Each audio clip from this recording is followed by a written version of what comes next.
this episode of DePress Room. My name is Amal Chowdhury and today we will be talking about a mysterious virus that is making China and rest of the Asia nervous. Chinese health authorities have not been able to identify a mysterious strain of pneumonia that has infected dozens of people and put the rest of Asia on alert.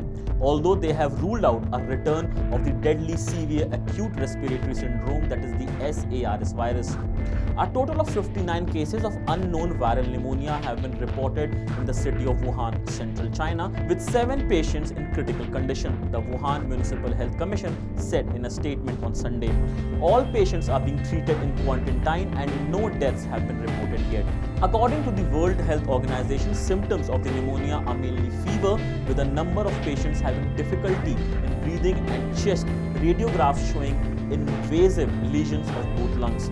The outbreak came to light in late December and prompted fears in China of a possible resurgence of SARS, an acute viral respiratory illness first reported in the country in 2002 that caused a pandemic that ripped through Asia.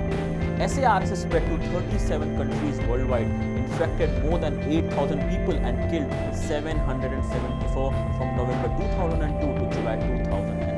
The illness is brought on by coronavirus and symptoms include fever, cough, severe headache, dizziness and other flu-like complaints. So, if not SARS, then what is it?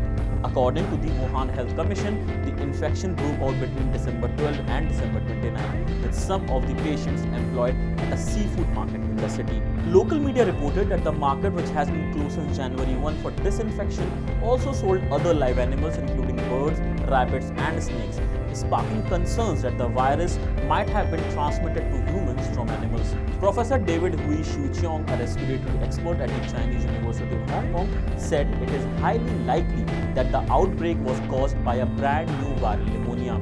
Authorities have said that there has been no obvious evidence of human-to-human transmission so far and no healthcare workers have been infected. At least 163 people who have had close contact with those infected have been placed under medical observation. But there are still fears of nationwide epidemic.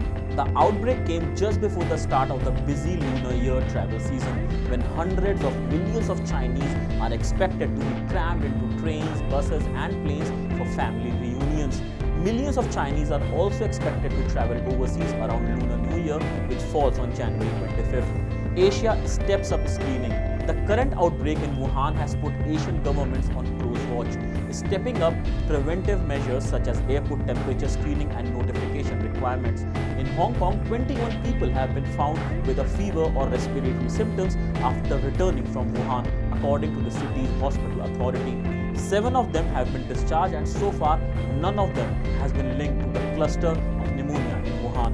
Travelers arriving from Wuhan are also being screened at Hong Kong airport.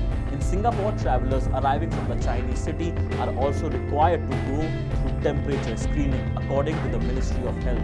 Doctors have been alerted to look out for suspected cases of pneumonia among people who recently returned from there. In South Korea, the country's Centers for Disease Control and Prevention set up a quarantine task force and warned visitors to Wuhan not to touch wild animals or poultry or visit local markets. Taiwan on Sunday stepped up measures by expanding the conditions for notification of suspected cases of Wuhan pneumonia, according to government-run news agency CNA. The World Health Organization said in a statement on Sunday that there is limited information to determine the overall risk of this reported cluster of pneumonia of unknown etiology. So this is it from this episode of DePress Room. For more such videos, keep watching MyNation.